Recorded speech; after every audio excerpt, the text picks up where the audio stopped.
Hey Matt, this is it. I don't know which way you'd rather have the video. I don't think it matters. But anyway, it's a little dirty. I haven't washed it in about 2 weeks. Haven't had a whole lot of time to ride. And sorry about the mess around the yard. We're cleaning up and doing some painting today. Anyway, again, it's dirty. But as far as defects and things like that, it's a clean bike.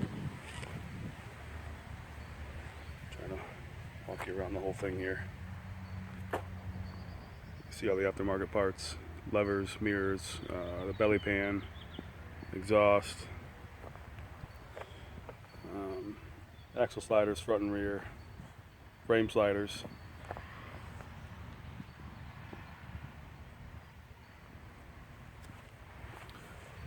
I don't know how loud you like your bike, but these they're Delcovic shorties and they are loud.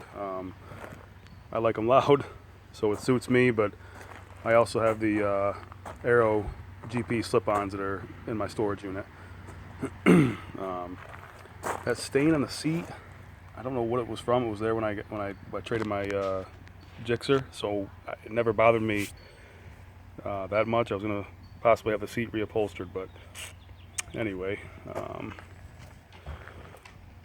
we'll start up for you. And it's at 9,800 miles, 9,847 to be exact. And I'll start it up.